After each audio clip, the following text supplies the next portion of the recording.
Assalamualaikum warahmatullahi wabarakatuh. Video ini saya akan menjelaskan menyebarkan pemahaman dan penerapan pengalaman budaya positif, aksi nyata modul 1.4 dengan saya sendiri Rita Trijayanti, calon guru penggerak angkatan 11 Kota Bengkulu, dengan fasilitator Ibu Lydia Ardian dan pengajar praktik Ibu Rustiani. Rencana tindakan untuk aksi nyata modul 1.4. Kemajuan teknologi yang semakin pesat memberikan dampak positif dan dampak negatif. Salah satunya ialah masuknya budaya tanpa adanya filter yang sering ditiru oleh anak. Hal ini menyebabkan adanya penurunan karakter pada anak. Salah satu cara untuk mengatasi hal tersebut dengan menanamkan kembali nilai-nilai karakter melalui penerapan budaya positif di sekolah.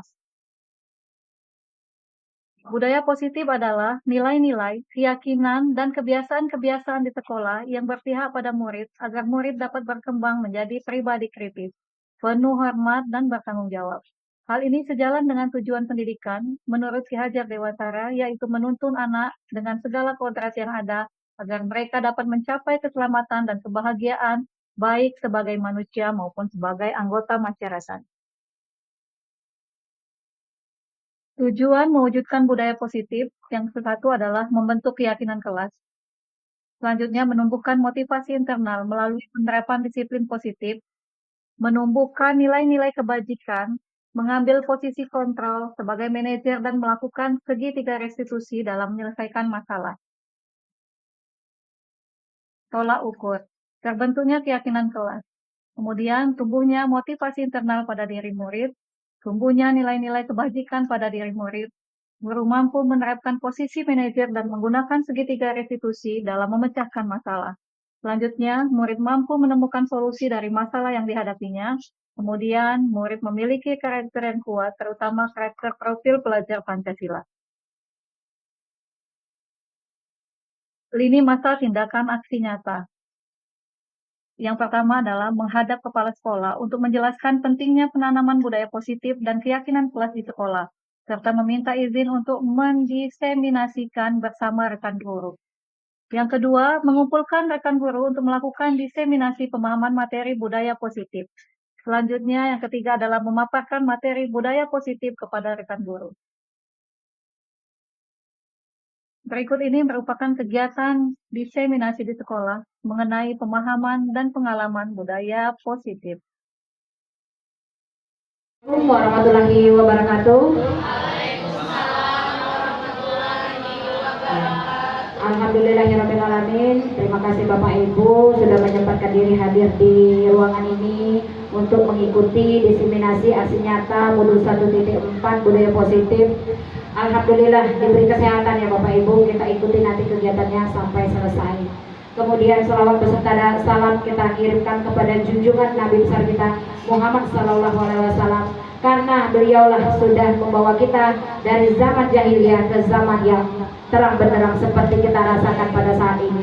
Kemajuan teknologi yang luar biasa Bapak Ibu ya.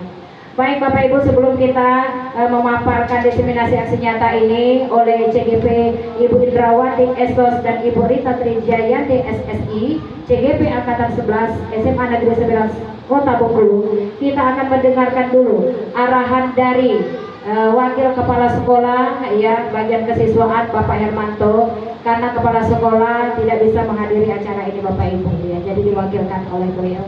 Silakan kepada Bapak Hermanto untuk menyampaikan yang sambutannya kepada calon CGP dan Bapak Ibu guru semuanya. Silakan Pak. Assalamualaikum warahmatullahi wabarakatuh. Waalaikumsalam warahmatullahi wabarakatuh. Alhamdulillahirabbil alamin. Wassalatu wassalamu ala asyrofil mursalin wa ala alihi washabihi ajmain. Asyhadu an la ilaha illallah wahdahu la syarika lah wa asyhadu anna Muhammadan abduhu wa rasuluh. Yang pertama kita senantiasa bersyukur kepada Allah Subhanahu wa Ta'ala yang pada hari ini kita masih diberi kesempatan bersama-sama hadir di ruang SMA dengan komputer SMA 9 Kota Bengkulu ini dalam rangka diseminasi aksi nyata modul 1.4 budaya positif yang nanti akan disampaikan oleh pemateri. Selawat beriring salam jangan lupa pula kita sampaikan kepada Nabi besar Muhammad SAW yang telah membawa umat manusia dari alam jahiliyah menuju alam Islam yang seperti kita rasakan. Bapak dan Ibu guru yang saya hormati, pada kegiatan ini ya senantiasa kita ikuti dan seksama dengan waktu yang telah ditentukan. Semoga saja apa yang akan disampaikan nanti bermanfaat bagi kita. Dan pada dasarnya, pada ilmu yang disampaikan kepada kita tidak ada yang sia-sia. Sebagaimana Allah menciptakan seluruh isi bumi dan alam ini. Ya tentu saja kita sebagai guru tidak henti-hentinya membekali diri di ilmu dan keterampilan guna ya untuk mendidik anak-anak bangsa. Dengan perkembangan zaman, ya senantiasa kurikulum itu selalu berubah. Ya, dari zaman dulu sampai kini, ya untuk saat ini SMA 9 Kota Bengkulu ya dalam tahun pertama ini akan menerapkan kurikulum berbeda. Tentu saja bagi kita ya kurikulum ini masih sesuatu yang baru. Maka kita semua pada dasarnya kita sama-sama belajar dengan perantara pemateri yang mengikuti program studi ini. Ya terima kasih kepada pemateri ya, nanti Bapak yang akan disampaikan ya tentu saja hendaknya diikuti oleh guru secara seksama. Dan tidak lupa pula saya sampaikan kepada Bapak Ibu, dengan berhalangnya kepala sekolah hadir tidak mengurangi ya, arti dari kegiatan kita ini, karena beliau harus mengikuti sebuah kegiatan dengan kepala sekolah yang tidak bisa diwakilkan oleh siapapun dari beliau itu. Maka beliau tidak paksa mewakilkannya kepada saya untuk mewakili sebagai pemberikan amanat dibuatkan sebagainya. Demikian saja sampai dari saya. Wassalamualaikum warahmatullahi wabarakatuh. Baik, terima kasih kepada Pak Hermanto yang telah mewakili kepala sekolah untuk menyampaikan sambutannya ya. Baik, kita akan langsung saja Bapak Ibu mendengarkan pemaparan ya aksi nyata, diseminasi aksi nyata kepada Ibu Indrawati Esmos. Saya persilakan.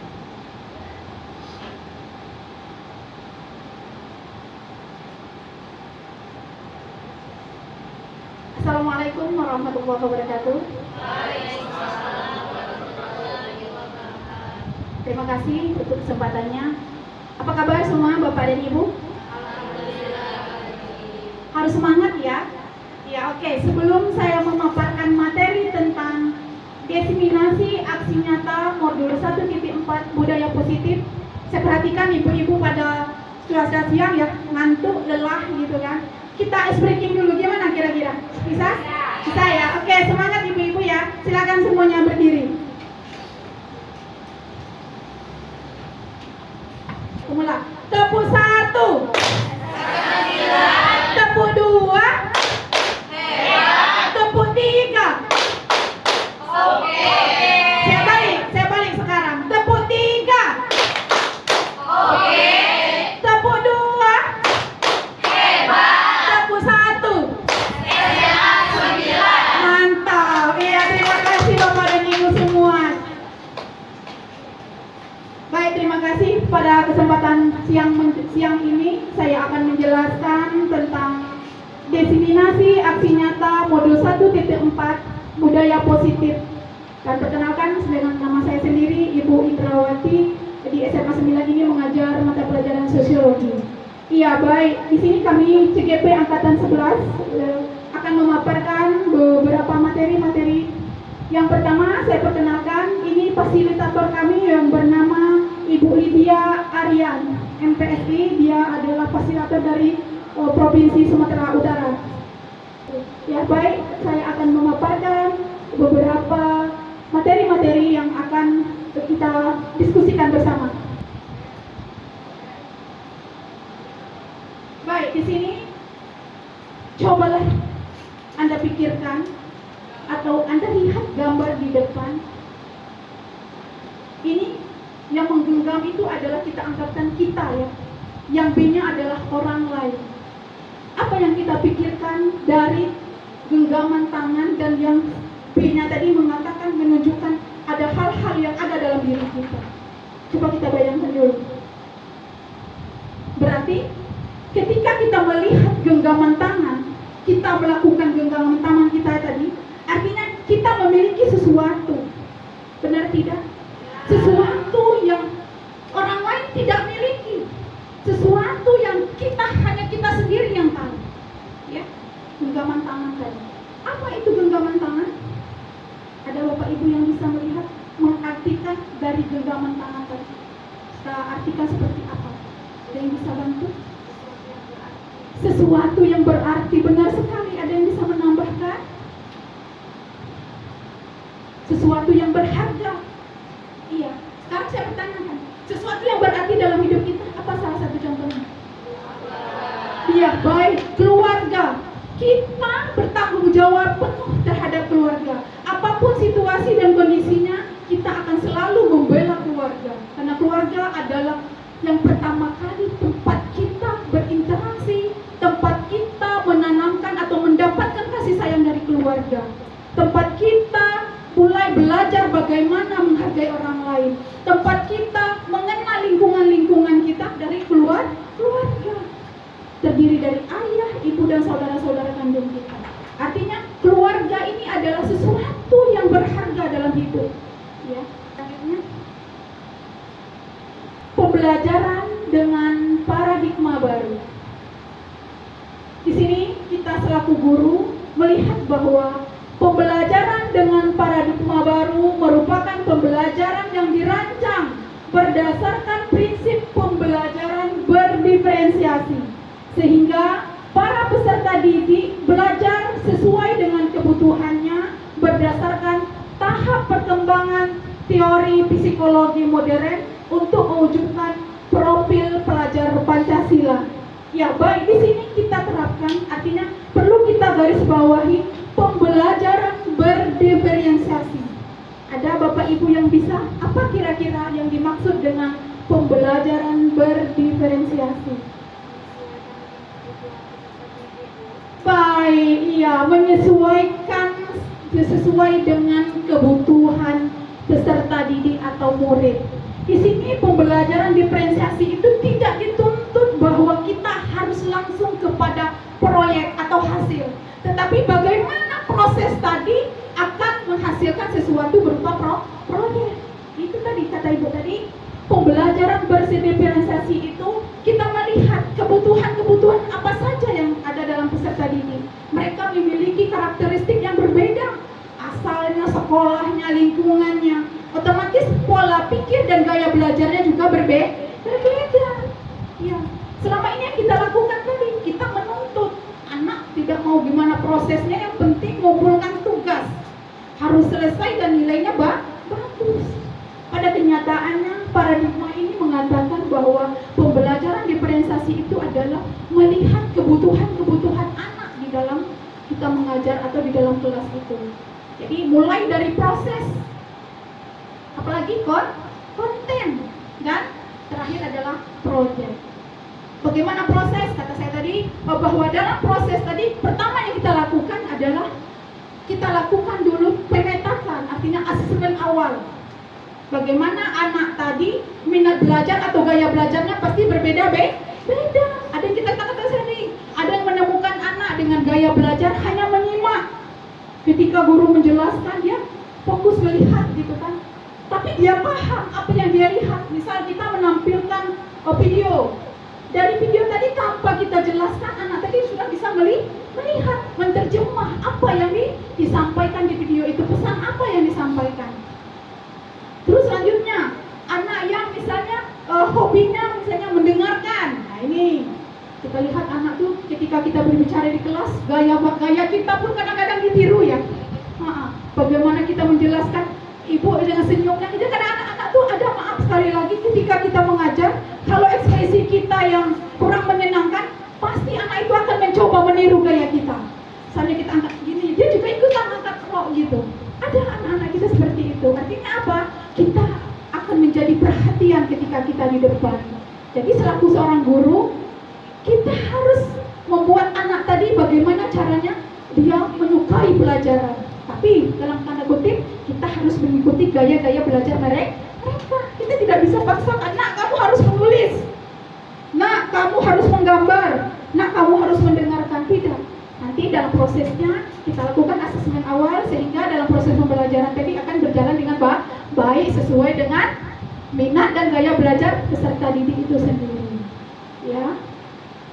Selanjutnya di sini kita akan berbicara tentang teori kontrol oleh Dr. William Glasser mengatakan bahwa miskonsepsi ilusi guru mengontrol murid. Ya, di sini kita lihat guru mengontrol murid. Yang terjadi apa? Kita sering menghukum anak. Ketika dia melakukan kesalahan, terlambat datang, kita suruh bersih WC, nyapu kelas, bersih-bersih di lingkungan. Padahal tugas kita selaku guru mengontrol. Di sini kita akan berbicara dengan anak. Jangan kita menghukum, kita tanyakan dulu, kenapa nak datang terlambat? Apa mungkin dia punya alasan-alasan tersendiri sehingga dia datang terlambat ke sekolah. Tetapi yang kita lakukan, kita selalu menyalahkan anak gitu. Posisi kita tidak kita gunakan sebagai mengontrol gitu. Padahal anak tadi mungkin dia punya jawaban tersendiri. Dia terlambat mungkin bantu orang tuanya, ada yang jualan ngantar adiknya dulu ke sekolah, atau tadi dia harus masak dulu karena orang tuanya sedang sakit. Banyak alasan-alasan. Tetapi itu kita tidak bisa menerima alasan dari anak-anak sehingga fungsi dari kontrol itu tidak berjalan. Ya. Selanjutnya ada ilusi bahwa kritik dan membuat rasa bersalah mampu menguatkan karakter. Di sini perlu kita pahami, ketika anak berkritik, kita mengatakan anak itu melawan. Oh, kamu, ibu ngomong gini, kamu udah melawan, gitu kan? Akhirnya kita katakan anak tadi adalah anak yang melawan. Padahal tidak. Dia ingin mengatakan bahwa yang dilakukannya tadi ibaratnya itu bercurhat gitu, mengatakan bahwa apa yang dia lakukan apakah benar atau tidak. Tetapi kita tidak memberikan kesempatan kepada anak untuk mengkritik kita. Kita merasa kita benar kok jadi guru, merasa kita adalah yang terbaik. Tidak memberikan kesempatan kepada anak, itu salah besar yang kita lakukan. Iya. Selanjutnya ada ilusi bahwa semua penguatan positif, afektif dan bermanfaat. Ini perlu kita terapkan bahwa hal-hal yang positif dari anak kita ambil pembelajarannya. Kita hargai pendapat dia. Jangan sampai kita tidak mau mendengarkan apa yang dia katakan atau apa yang dia sampaikan dengan kita. Mungkin itu yang membuat mereka menjadi percaya diri dalam belajar, membuat dia percaya diri untuk mengungkapkan segala sesuatu. Selanjutnya adalah ilusi bahwa orang dewasa berhak memaksa. Nih, kita nih selaku guru kan, kita sering ketika anak tidak mengerjakan tugas, kita marah. Kita paksakan anak agar mengerjakan tugas. Malah sering kita hukum juga. Nak, kalau kamu tidak selesai mengerjakan tugas sosiologi ini, kamu tidak boleh istirahat. Setelah istirahat, tugasnya harus dikumpulkan. Dalam tanda kutip kita memaksakan anak, padahal itu adalah kebebasan dia ketika waktu istirahat. Ya. Jadi orang dewasa berhak memaksa, itu salah benar. Kita tidak menghargai bahwa anak-anak adalah dalam tanda kutip tadi filosofi Kerajaan Dewantara, kita menuntun, kita beri dia pengarahan agar anak tersebut tidak melakukan hal-hal yang kita katakan tadi. Kamu salah, kamu ini, kamu itu tidak. Tetapi kita tanyakan dulu dengan anak bagaimana dia bisa menyelesaikan suatu permasalahan.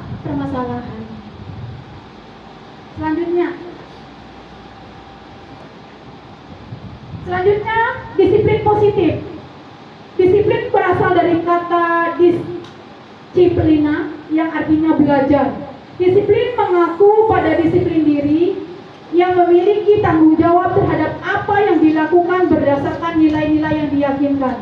Jadi disiplin tadi kita pahami adalah sesuatu yang akan kita pelajari.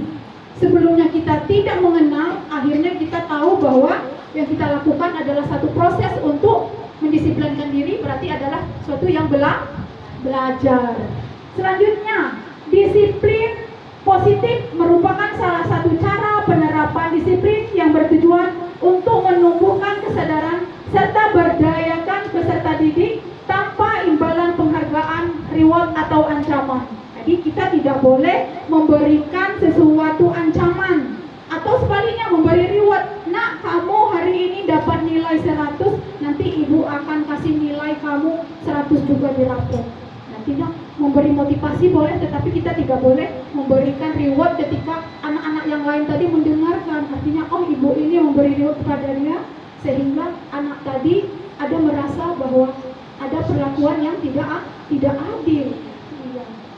Selanjutnya, sebagai pendidik, tujuan kita adalah menciptakan peserta didik yang memiliki disiplin diri sehingga mereka berperilaku mengacu pada nilai-nilai kebajikan universal dan memiliki motivasi intrinsik. Berarti intrinsik ini adalah berasal dari diri kita, dalam diri kita terhadap perubahan perilaku ke arah yang lebih baik. Artinya ke arah progres, kemajuan, bukan regres, kemunduran bukan. Tetapi kita harapkan setiap tindakan yang kita lakukan adalah hal-hal yang bersifat positif atau sesuatu yang mengarah kepada kebaikan.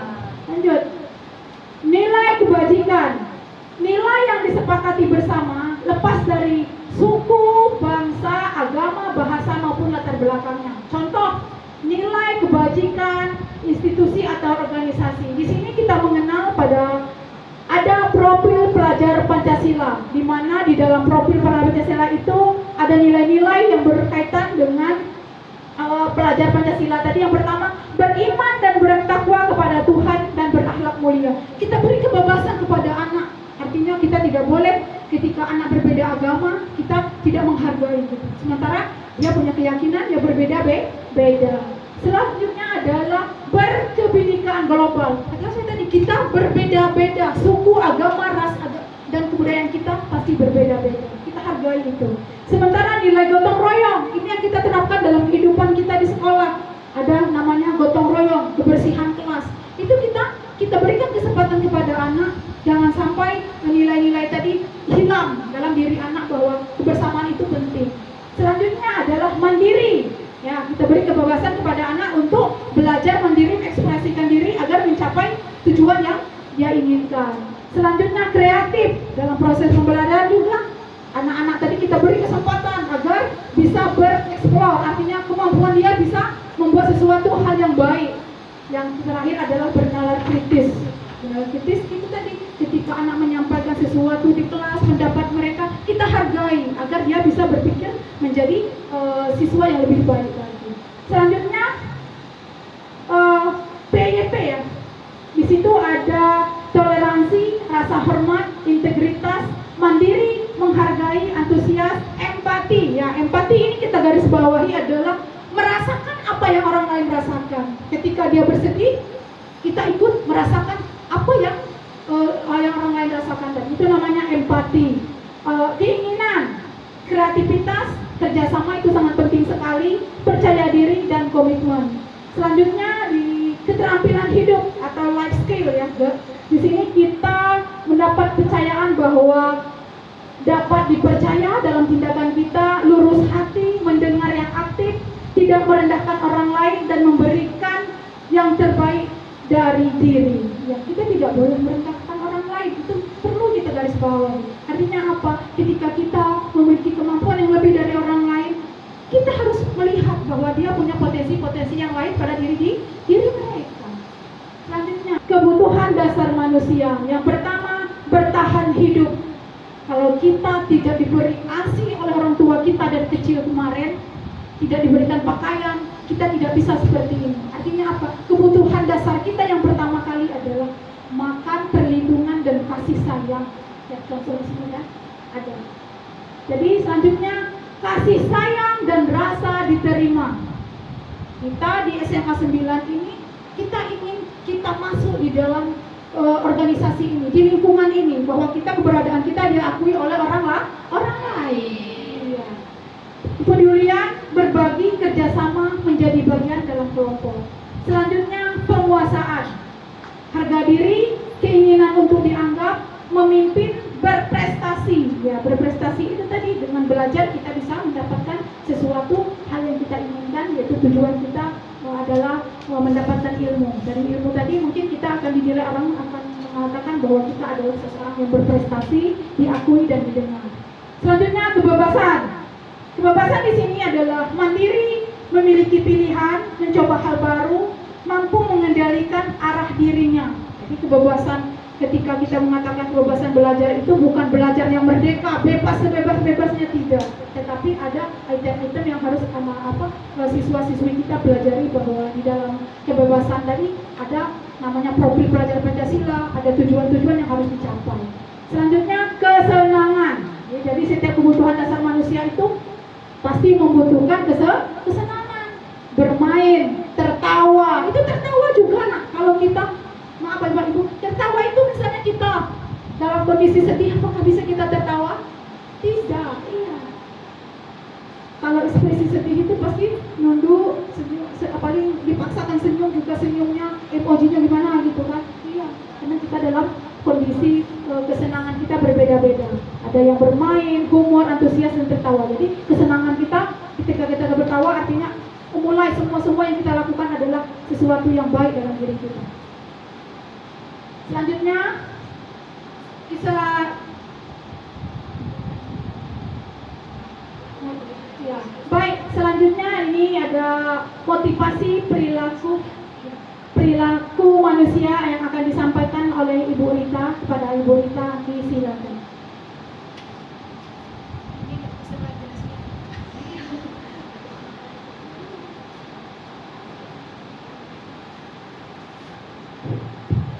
Masih semangat? Kita ice breaking sebentar, Bapak Ibu guru. Oke. Baik, kita ice breaking dulu seperti ini. Saya kasih SMA 9 seperti itu ya. SMA 9 apa namanya? Hebat. Semangat dulu. Sudah semangat, yang pertama semangat nanti ya. Kemudian yang kedua SMA 9 hebat. SMA 9 oke apa yes? Oke. Oke. Baik Bapak Ibu, kita coba. Oke. SMA 9 Semangat. mana semangatnya? Ayo kasih ekspresi semangat seperti itu ya. Iya, semangat. Gerakkan badannya supaya Bapak Ibu menjadi semangat, oke? Baik, diulang kembali Bapak Ibu. SMA 9 Semangat. SMA 9 Hebat. SMA 9 Oke. Baik Bapak Ibu, saya melanjutkan lagi. Materi selanjutnya adalah motivasi perilaku manusia. Nah, yang seperti yang kita ketahui bahwasanya motivasi perilaku manusia itu ada dua, ya kan? Yang pertama apa? Dari luar. Kalau bahasanya apa itu? Ekstrinsik. Oke, ekstrinsik. Kemudian kalau yang kedua itu adalah intrinsik. Intrinsik itu artinya dari dalam. Nah, seperti yang diketahui motivasi ekstrinsik itu adalah bahwasanya kita itu untuk menghindari ketidaknyamanan atau menghindari hukuman seperti itu ya. Kemudian yang kedua tujuannya adalah untuk mendapatkan imbalan atau apalagi penghargaan dari orang lain. Jadi seperti itu Bapak Ibu. Kalau misalnya kita ini pagi-pagi udah sekolah nih ya, pagi-pagi dengan tujuan mau dipuji oleh kepala sekolah ya kan. Nah, jadi kan itu termotivasi datang ke sekolah adalah untuk dipuji, oke? Jadi yang itu tidak boleh dilakukan, ya. Kemudian misalnya untuk mendapatkan imbalan atau penghargaan dari orang lain, contohnya seperti apa ini? Kalau di kelas, ya, misalnya kita kayak saya ini adalah guru matematika, ya Bapak Ibu. Kemudian saya memberi dengan kepada anak-anak, baik anak-anak yang bisa jawab saya kasih hadiah atau saya kasih uang 5.000 seperti itu ya. Jadi kan anak-anak termotivasi itu untuk mengerjakan soal yang saya suruh itu untuk mendapatkan suatu imbalan, maka itu tidak boleh. Jadi seperti itu. Nah kemudian yang kedua adalah motivasi intrinsik. adalah motivasi dari dalam diri kita sendiri, adalah untuk menjadi orang yang mereka inginkan dan menghargai diri sendiri dengan nilai-nilai yang mereka percaya. Nah, jadi seperti itu. Maka motivasi yang harus ada dalam diri kita sebagai bapak dan ibu guru itu adalah motivasi intrinsik. Jadi bukan kita saja sebenarnya, anak-anak pun seperti itu ya Bapak Ibu. Kenapa kita harus memunculkan motivasi itu supaya anak-anak itu terdorong untuk datang ke sekolah tanpa ada paksaan. Nah ini kadang-kadang ya, ayo nak bangun-bangun, ya kan seperti itu, dipaksa, sudah ditarik, sudah disiram masih juga. Jadi tidak diapakan lagi anak ini supaya dia termotivasi untuk sekolah. Jadi Bapak Ibu, bagaimana caranya, bagaimana usaha kita agar saya dapat menimbulkan motivasi itu tadi, motivasi dari dalam diri anak kita sendiri, supaya dia bisa tidak termotivasi dari luar untuk datang ke sekolah dengan kesadaran seperti itu ya. Belajar matematika dengan kesadaran atau belajar yang lainnya dengan kesadaran sendiri tanpa adanya imbel-imbel, embel-embel dipaksakan atau embel-embel itu tadi motivasi dari ekstrinsik, hadiah, pujian seperti itu ya. Baik, next. Nah sekarang ini adalah hukuman, konsekuensi dan restitusi. Nah Bapak Ibu, jujur saya itu baru tahu restitusi itu dari CGP inilah, ya, dari guru penggerak inilah. Selama ini yang saya tahu hukuman dan konsekuensi. Bagaimana dengan Bapak Ibu? Apakah Bapak Ibu sudah mengetahui restitusi itu? Belum. Ya, sama seperti saya, ya kan? Baru tahu restitusi itu ketika mengikuti pendidikan inilah. Ya, jadi kalau hukuman, ya seperti yang kita ketahui hukuman. Apa itu hukuman? Ada yang bisa memberi anggapan hukuman? Kita kan hukuman itu tidak asing lagi di telinga kita. Gimana? Coba Bapak Ibu ada yang bisa bantu hukuman? Yo. Apa? Hukuman. Jadi hukuman itu apa? Ya, menghukum secara sepihak, betul sekali ya, menghukum seseorang secara sepihak. Maka di situ dijelaskan kalau hukuman itu adalah apa itu tidak berencana atau dilakukan secara tiba-tiba. Nah, misalnya apa? Misalnya anak-anak terlambat datang ke sekolah atau terlambat datang ke kelas kita lah. Jam pertama itu adalah jam matematika misalnya ya Bapak Ibu. Nah, kemudian ada anak datang terlambat. Ya, langsung saya naik darah seperti itu kan, emosi ya kan. Kenapa langsung datang terlambat? Kita tidak tahu ini, ya kan? Sudah, karena kamu datang terlambat, keliling lapangan dulu, seperti itu. Nah, itu adalah suatu hukuman yang terjadi secara tiba-tiba. Ya, anak itu tidak tahu bahwa dia itu bakal dihukum, maksudnya seperti itu. Saya pun juga tidak terpikir bahwa akan menghukum dia keliling lapangan. Terjadinya itu secara tiba-tiba. Nah, seperti itu. Kemudian murid tidak tahu apa yang akan terjadi dan atau tidak dilibatkan, ya, tidak dilibatkan. Jadi seperti yang tadi saya jelaskan. Kemudian tadi selanjutnya bersifat satu arah dan selanjutnya adalah berupa hukuman fisik atau psikis. Nah, ini yang bahaya ya. Kalau fisik itu ya seperti tadi kita melakukan hukuman terhadap anak-anak disuruh lari lapangan, misalnya seperti itu. Kalau psikis gimana? Dengan perkataan ya, Bapak Ibu, dengan visual. Nah, inilah yang maksud saya, misal saya memberikan hukuman itu, nah sudah Ibu jelaskan, bodohnya nggak berkali-kali dijelaskan masih tidak baca. Nah, seperti itu kira-kira ya. Jadi kan itu akan membekas di telinganya, membekas di hatinya. Ya, masuk lagi telinganya, masuk lagi. Oh, Ibu ini selalu seperti itu. Nah, itu yang tidak boleh ya Bapak Ibu semuanya. Nah, selanjutnya konsekuensi. Kalau konsekuensi apa? Ini terencana. Kalau tadi hukuman itu tidak terencana, maka kalau konsekuensi ini nanti ini adalah terencana atau sudah disepakati. Nah, misalnya seperti apa?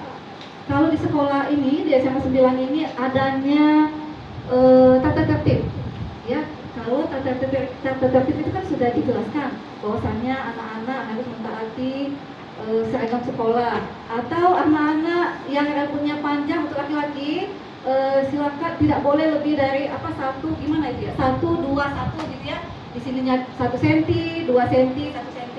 Nah, ketika anak-anak itu melanggar aturan yang sudah kita buat atau tata tertib yang kita buat, kan di situ di aturan tata tertib itu sudah dijelaskan, maka akan apa ya, akan setelah diingatkan berkali-kali maka akan dilakukan tindakan tegas dari pihak sekolah, misalnya dengan perhatikan ikut memotong, perhatikan rambutnya, nah seperti itu. Atau lagi di tata tertib itu anak-anak kan zaman sekarang ini banyaknya ininya pretelannya ya, Bapak Ibu ya, cincin, gelang hitam itu, iya aksesoris. Nah itu kan termasuk ada juga di tata tertib di SMA 9 itu juga seperti itu Bapak Ibu, bahwasannya tidak boleh menggunakan aksesoris yang tidak berhubungan dengan sekolah. Iya, kalau cewek apa contohnya?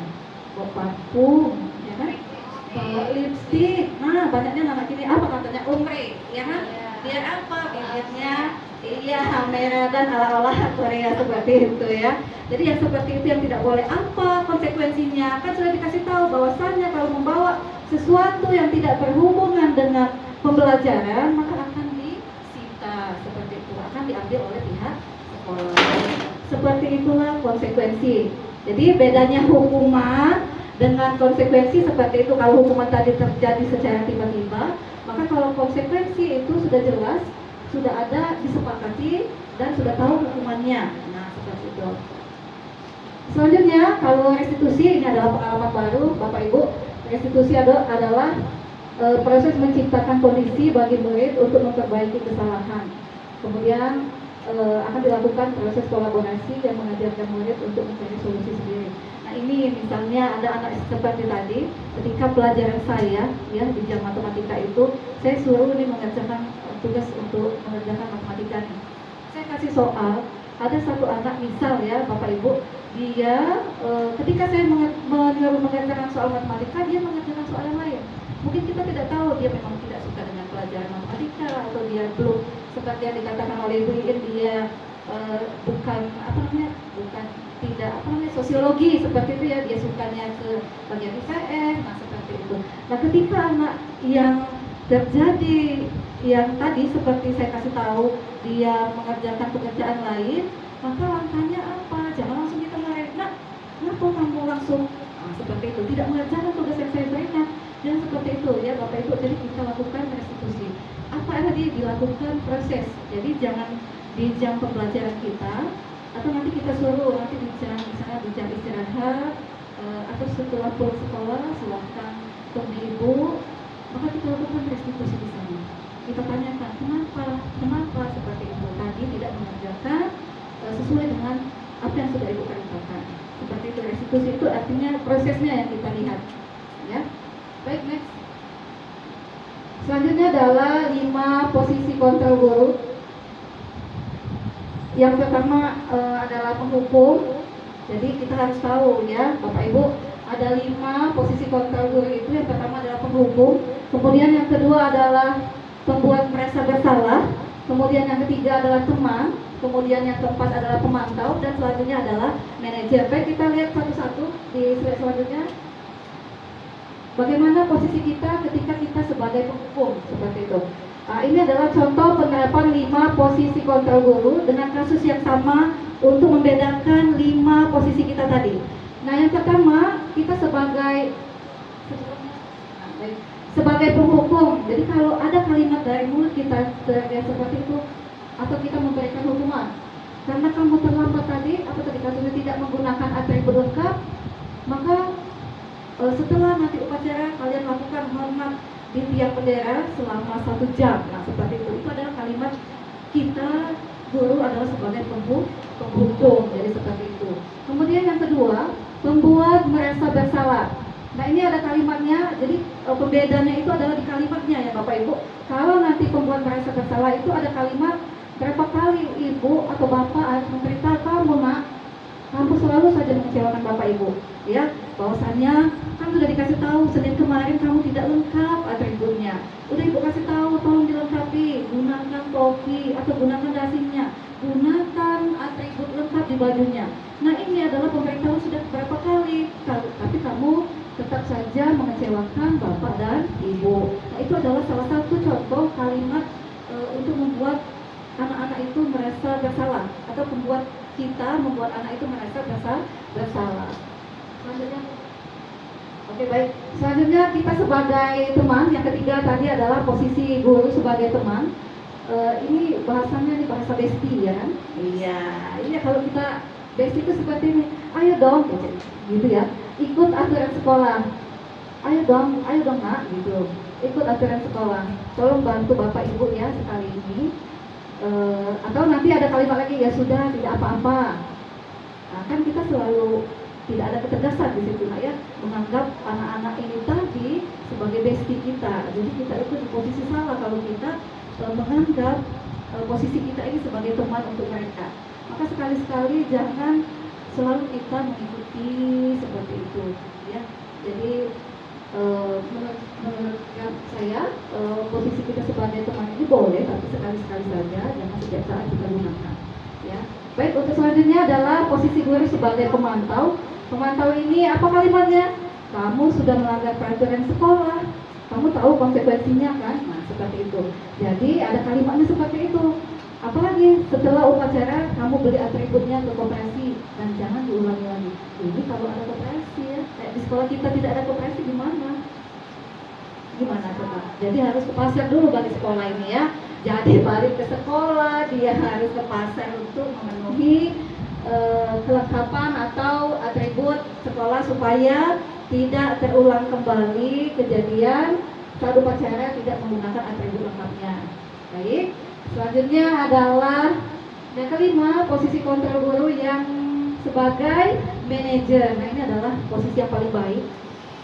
Walaupun kita ini Bapak Ibu sebagai aparatur sipil negara, maksudnya Bapak Ibu jadi kan kalau manajer ini kan biasanya ada di swasta ya kan, di perusahaan seperti itu. Nah kita pun harus menerapkan posisi kita sebagai manajer supaya apa? Supaya inilah yang paling bagus untuk kita terapkan sebagai guru.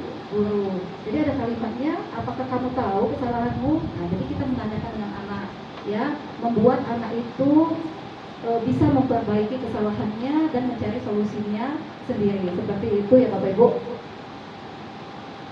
Nah, ini tadi sudah kita bahas 5 posisi kontrol guru, ya kan? Tadi ada apa saja Bapak Ibu?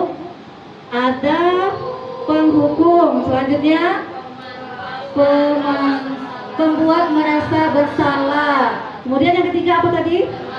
Sebagai teman, kemudian pemantau, kemudian yang manajer. Baik Bapak Ibu, kita lihat satu-satu ini. Nah, kalau ada kalimat seperti ini, patuhi aturan saya atau awas. Nah, berarti dia mengancam. Itu Bapak Ibu, kira-kira kita di posisi yang mana ini? Penghukum. Jadi kenapa bisa simpulkan penghukum tadi? Karena ada kata awas ya, karena ada kata ancaman seperti itu ya Bapak Ibu. Baik, yang kedua adalah di mana di posisi kontrol kita di mana? Kalimatnya adalah ibu sangat kecewa sekali dengan kamu. Gimana? Iya, jadi kita itu merasa anak-anak merasa bersalah ya dengan adanya kalimat mengecewakan. Iya, sangat kecewa bapak dan ibunya karena ini tadi dia tidak memenuhi aturan sekolah. Baik, yang ketiga, posisi kontrol apakah aku? Ayo bantulah demi ibu. Nah, ini tadi dengan teman ya. Ayo bantulah bestie tadi ya. Ini dengan bestie. Ayo bantulah demi ibu ya. Nah, jadi ini adalah posisi kontrol sebagai teman. Selanjutnya Ibu. Ini kalau ada kalimat seperti ini, peraturannya apa? Sebagai pemantau ya, berarti kita memantau, menanyakan apa peraturannya. Selanjutnya Ibu Irin, nah kalau ini apa rencana kamu untuk memperbaiki ini? Ini sebagai manajer tadi. Maka inilah yang paling baik, kita menanyakan di mana. Iya, dengan tadi ini restitusi, kita menanyakan kondisi anak itu seperti itu. Selanjutnya adalah keyakinan kelas. Keyakinan kelas, mengapa keyakinan kelas? Mengapa bukan peraturan kelas? Bisa dong? Saya kasih mic. Ya, kita gantian ngomong. Baik, Ibu mungkin selama ini saya kita melihat itu kan peraturan kelas, bukan keyakinan kelas. Saya sendiri di kelas itu menekankan pada peraturan. Lalu mengapa tentang peraturan? Setelah saya telisik lebih dalam ketika mendapatkan materi beberapa menit belakangan ini, bahwa ketika ada aturan pasti ada hukuman atau larangan, dan kemudian anak itu akan mendobrak untuk melanggar aturan tersebut, sehingga yang kita lakukan adalah memberi hukuman. Dan setelah melihat kata restitusi, sepertinya itu kurang tepat gitu.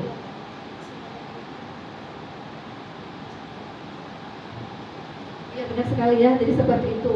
Maka mengapa bukan peraturan tapi harus keyakinan? Ya, jadi kalau peraturan itu sifatnya kita berikan kepada anak-anak dan kita akan memberi hukuman. Kalau anak-anak tidak mengikuti aturan saya yang sudah saya buat, maka anak akan kita hukum. Tadi kita sebagai orang yang dewasa merasakan kuasa, ya kan? Maka itu adalah suatu yang salah. Maka sebaiknya kenapa harus kita membuat keyakinan kelas? Jadi kalau seperti kami itu di pelajaran yang kami dapati waktu di pelatihan CBP itu adalah langkah pertama ketika kita di dalam kelas sudah kita membuka suasana kelas, maka langkah selanjutnya adalah kita membuat keyakinan kelas dulu. Ya, jadi bagaimana caranya anak-anak disuruh membuat keyakinan kelas? Atau boleh dengan tidak menggunakan kertas juga boleh, dengan misalnya mengungkapkan bahasanya. Apa keyakinan kelas hari ini yang akan kita buat anak-anak? Nah, jadi seperti itu. Misal tadi tidak membuang sampah sembarangan, atau istirahat tepat waktu Bu, jangan lewat-lewat Bu. Nah, itu kita membuat keyakinan kelas bersama-sama dengan anak. Jadi kenapa? Jadi sepakat antara bapak, ibu gurunya dengan siswanya. Ya, jadi tidak membuat peraturan sendiri. Seperti itu. Kenapa harus keyakinan kelas? Selanjutnya, nah jadi ini langkah-langkah utama dalam menetapkan keyakinan kelas. Tadi yang pertama berdiskusi atau memunculkan peraturan yang perlu ditaati warga kelas. Nah ini tadi yang saya bilang. Jadi di kelas itu kita buat, boleh diucapkan langsung dengan anak-anak. Kalau kami kemarin dengan menggunakan kertas, ya apa sticky note, ya sticky note kita buat, kita maunya apa? Ya anak-anak maunya apa? Lalu dia memakan waktu sekitar 5 menit untuk menentukan itu. Nah ada kalimat yang sama, kita gabung menjadi satu. Oh berarti anak-anak maunya seperti ini. Kemudian yang kedua seperti ini. Jadi seperti itu maksudnya, tidak usah semua anak kita ada 36 misalnya satu kelas 36 kan beda-beda nih pendapatnya. Ya, yang kira-kira sama, ya tujuannya sama, maka digabung menjadi satu seperti itu. Buatlah nanti ditulis di papan tulisnya keyakinan kelas kita hari ini adalah seperti ini. Seperti itu. Ya. Kemudian yang kedua, mengubah peraturan menjadi kalimat yang lebih positif, Mak. Jangan menggunakan, kan kalau anak-anak itu dia kan menggunakan kalimat negatif, ya ada kata-kata larangan, tidak atau jangan. Maka di sini sudah ditentukan mengubah peraturan menjadi kalimat yang lebih positif. Ya, jadi kita harus menggunakan ya kalimat-kalimat yang positif. Nah selanjutnya yang ketiga adalah menyarankan peraturan yang menjadi nilai-nilai kebajikan keyakinan kelas. Kebajikan itu apa sih? Iya, nilai-nilai kebaikan ya. Jadi nilai-nilai kebaikan untuk proses pembelajaran kita di kelas. Selanjutnya yang keempat, berdiskusi mengenai gambaran perilaku yang mencerminkan keyakinan kelas. Oke, yang kelima adalah berdiskusi mengenai peran seluruh warga kelas. Selanjutnya yang keenam adalah meninjau ulang keyakinan kelas dari waktu ke waktu. Nah artinya konsep kita untuk membuat keyakinan kelas ini boleh berubah. Ya, misalnya minggu ini ada keyakinan kelas karena misalnya Rani di sini kan, berarti apa? Nah, ketika minggu depan di sekolah kita sudah rapi, sudah tidak Rani lagi, maka keyakinan kelasnya bisa berubah. Jadi tidak mesti keyakinan kelas yang kita buat pada hari ini sama dengan keyakinan kelas untuk kita minggu depan.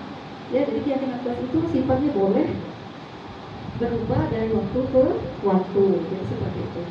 Nah selanjutnya ini adalah materi yang terakhir, segitiga restitusi.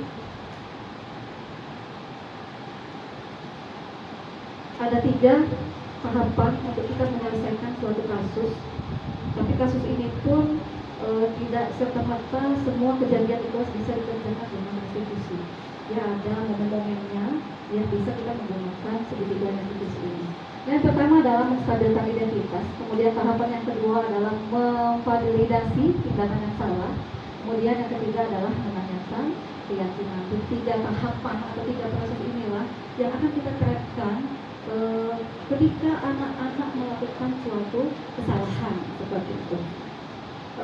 Oke, baik, yang pertama tadi adalah menstabilkan identitas berdasarkan prinsip membuat kesalahan adalah bagian dari proses belajar. Jadi seperti ini ya Bapak Ibu, anak-anak membuat salah, jangan kita langsung seperti itu langsung kita marahin ya. Bahwasannya membuat kesalahan itu sudah dijelaskan adalah bagian dari proses pembelajaran. Nah, kalimat yang muncul ketika kita melakukan restitusi dengan anak-anak itu adalah seperti ini. Berbuat salah itu wajar nak. Nah, seperti itu. Ada kalimat yang tidak menyalahkan dia, ya, tidak menyalahkan anak tersebut. Kemudian tidak ada manusia yang sempurna. Kemudian ada lagi Bapak Ibu juga pernah melakukan kesalahan seperti yang kalian buat. Kemudian apalagi Bapak tidak mau mencari siapa yang salah, tapi Ibu Bapak ingin mencari solusi yang terbaik untuk kasus kamu, seperti itu. Kemudian ada lagi yang terakhir itu adalah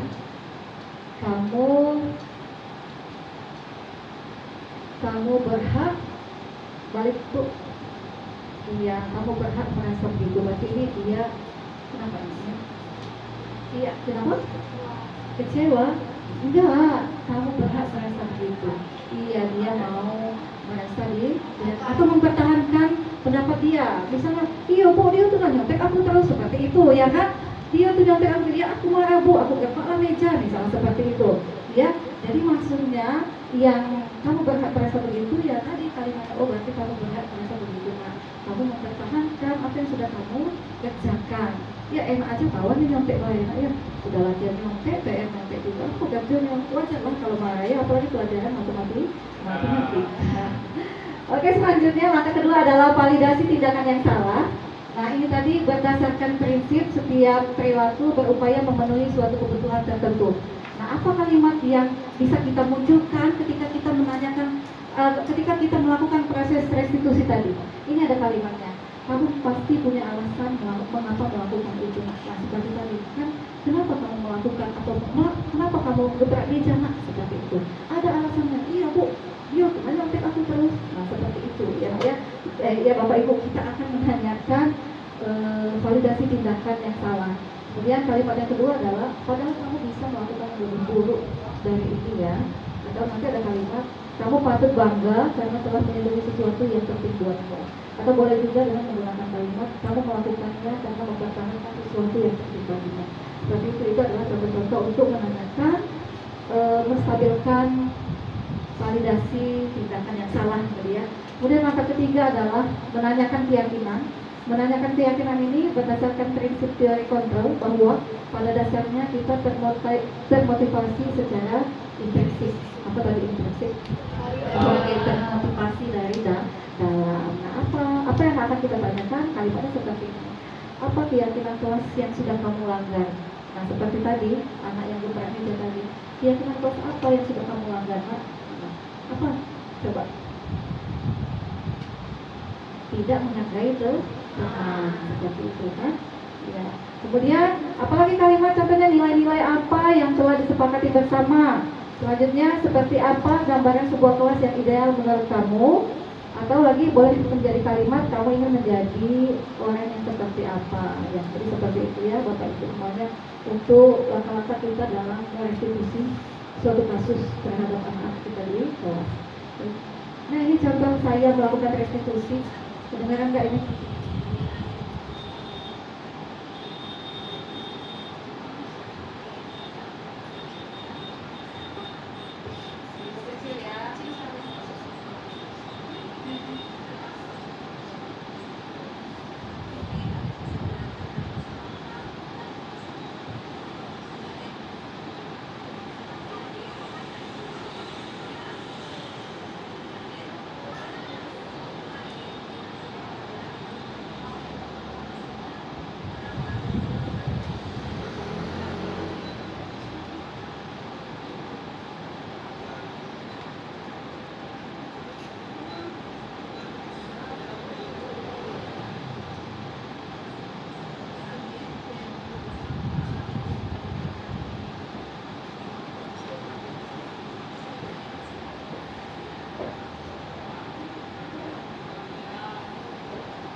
itulah lantas eksekusi.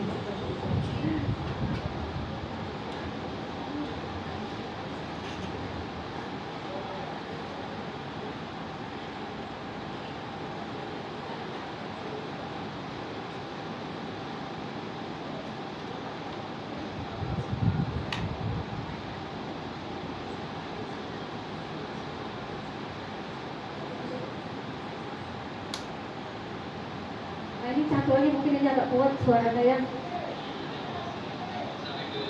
Baik, ini adalah contoh dari segitiga revisi yang sudah Ibu praktekkan dengan siswa kita, di mana di sini anak kita bernama Raihan ini sibuk dengan kegiatan OSIS ya, sehingga di saat sholat duha, kegiatan Jumat kita atau sholat duha berjamaah, dia tidak mengikuti kegiatan itu, dia sibuk dengan organisasi OSISnya. Di sini kita beri kesempatan kepada anak menyelesaikan masalah dia. Kita beri kesempatan dia untuk mengungkapkan apa yang terjadi pada diri dia. Jadi boleh kita lihat nanti apa diskusi Ibu dengan anak tersebut.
Nah baik Bapak Ibu, itu tadi contoh institusi yang sudah kami lakukan. Saya sebagai Ibu Rita, sebagai Ibu Rita dan Ibu Indrawati itu adalah guru sosiologi. Baik penutup, dalam penerapan program disiplin positif, hendaknya guru memiliki standar kepribadian profesional dan sosial yang baik dimanapun guru mampu merefleksikan dirinya dalam posisi kontrol ini. Nah, bagaimana perjalanan dirinya sebagai anak atau manajer yang menuntut murid menjadi insan yang mandiri, merdeka dan bertanggung jawab. Jadi seperti itu, hanya sekilas ini penutupnya saja. Terima kasih, ini adalah pemaparan dari kami. Ya, saya kembalikan ke moderator. Baik Bapak Ibu, terima kasih kepada Ibu Indrawati, kemudian dan Ibu Rita sudah memaparkan aksi nyata diseminasi aksi nyata modul 1.4 budaya positif. Baik Bapak Ibu, apabila ada pertanyaan atau yang mau menanggapi, kami persilakan. Tapi mengingat waktu, kita tidak banyak Bapak Ibu, cukup satu saja. Kita boleh menanggapi atau bertanya. Silakan gimana? Gimana? Ada Bapak Ibu? Gimana? Atau Pak Hermanto sekalian menutup ya? Oke, silakan Pak. Oke, terima kasih. Bagaimana kamu sudah dapat atau selanjutnya? Ya, terima kasih kepada kedua pemateri yang telah berbagi informasi, berbagi ilmu kepada kami, kepada guru yang mengikuti dari awal sampai akhir. Ya, kalau saya simak tadi, pada intinya kita mengajar siswa itu ya yang terbaik itu kalau ada masalah ada yang ketiga tadi apa namanya restitusi itu ya yang terbaik gitu kan ya. Sudah itu dalam menyampaikan sesuatu atau berbuat sesuatu, meskipun niat kita itu baik, tapi kalau dengan bahasa yang tidak baik, tentu saja akan diterima dengan tidak baik oleh orang yang kita berikan. Nah, dari bahasa-bahasa yang saya amati tadi ya, nampaknya cara penyampaian, baik itu hukuman, sudah itu apa tadi, ya kedua itu apa sebelum eksekusi, ya apa itu konsekuensi maupun eksekusi. Pada dasarnya itu beda-beda tipis sebenarnya. Ya, kita sering mengatakan itu hukuman. Ya. Tapi karena bahasanya yang dipoles, yang lebih indah, yang lebih menunjukkan dan menyenangkan, ya anak tidak terasa itu dihukum. Kan gitu kan? Tujuan kita pendidikan itu adalah bagaimana merubah karakter anak itu sebenarnya. Merubah karakter anak yang selama ini kurang baik jadi lebih baik. Selama ini cara kita merubahnya dengan membentak, menghukum dan sebagainya. Ternyata ya tidak membuahkan hasil yang begitu signifikan. Maka pemerintah mengambil kebijakan, timbullah kurikulum merdeka.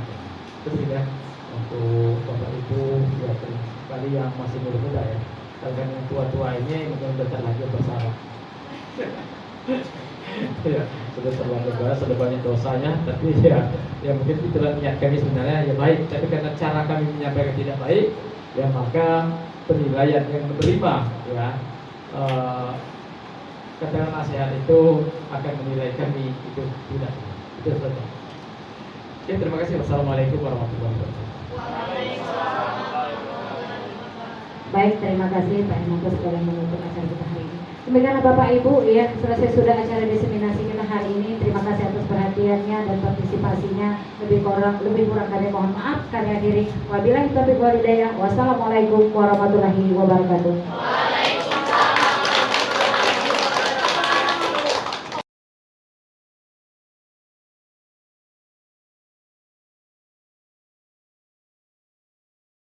Assalamualaikum warahmatullahi wabarakatuh. Waalaikumsalam warahmatullahi wabarakatuh. Selamat pagi anak-anak. Pagi, Bu. Ya, masih pagi, harinya masih bersemangat. Baik anak-anak, seperti yang sudah kita sepakati minggu lalu, bahwasannya hari ini sebelum memulai pembelajaran kita akan membuat apa? Kita akan membuat keyakinan kelas. Sudah tahu tujuannya ya kan? Ya, apa tujuannya kemarin nak? Supaya apa yang sudah kita sepakati dan sudah kita yakini itu agar sana kalian bertanggung jawab dengan apa yang sudah kita yakini, seperti itu ya. Nah baik, siapa yang bisa bantu ibu untuk menuliskan di papan tulis? Oke, silakan Catherine. Tulis dulu ya di atasnya ayat keyakinan kelas. Nah baik anak-anak, siapa yang mau mengusulkan apa keyakinan kelas apa yang harus kita buat? Silakan Yanti ya. Ya silakan Yanti. Berdoa sebelum dan sesudah belajar. Berdoa sebelum dan sesudah belajar. Bagaimana anak-anak lain? Sepakat nggak? Sepakat ya. Jadi sebelum memulai pembelajaran kita berdoa. Sesudah nanti pembelajaran dengan ibu, nanti kita juga berdoa. Nah selanjutnya ada lagi yang mau mengusulkan? Siapa lagi? Oke, silakan Andri. Bekerja sama menjaga kebersihan kelas. Gimana yang lain? Setuju? Sepakat apa setuju? Sepakat dan setuju boleh. Apa tadi nah yang kedua?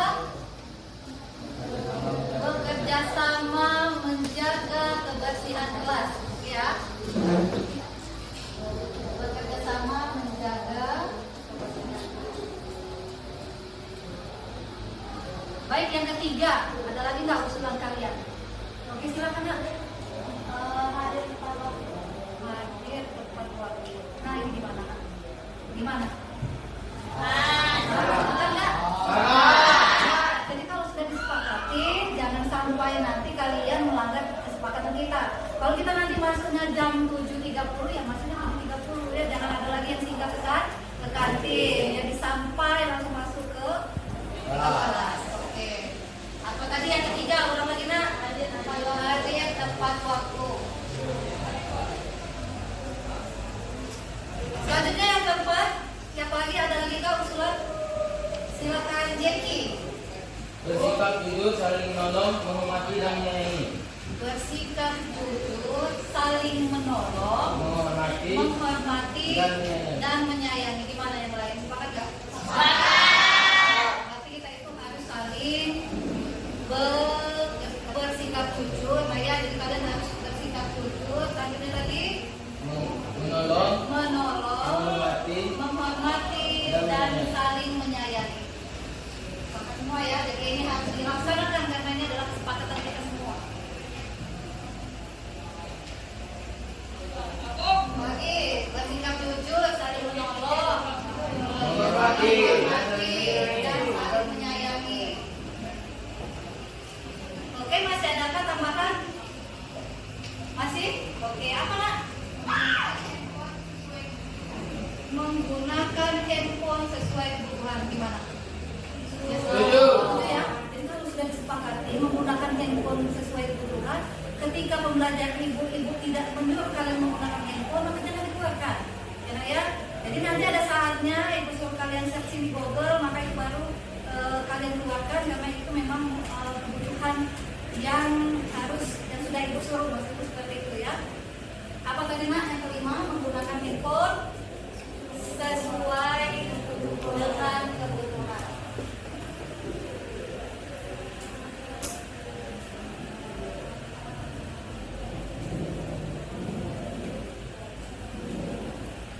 Ada lagi nak tambahan?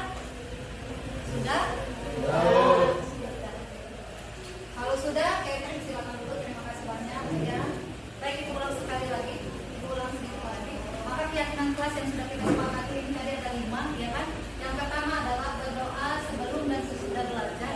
Jadi harus kalian tanamkan. Bahwasanya kita itu akan melaksanakan sebelum pembelajaran dan sesudah pembelajaran akan melaksanakan berdoa. Selanjutnya yang kedua adalah bekerja sama menjaga kebersihan kelas, ya. Nah, kelasnya dijaga. Kalau sudah makan, kalau misalnya dari kantin bawa makanan ke kelas, jangan dimasukkan ke dalam laci, ya. Oke, buang langsung ke tempat sampah. Paham? Ya, yang ketiga, hadir tepat waktu yang tadi sudah dijelaskan, hadir sesuai dengan jam masuk kita, ya. Kemudian yang keempat, bersikap jujur, saling menolong, menghormati dan saling menyayangi. Ya, ini sudah paham ya arti maksud dari kalimat ini ya. Ya, kemudian yang kelima adalah menggunakan handphone sesuai dengan kebutuhan. Oke, harus disepakati. Baik anak-anak, setelah kita membuat keyakinan kelas ini, kita akan melanjutkan pembelajaran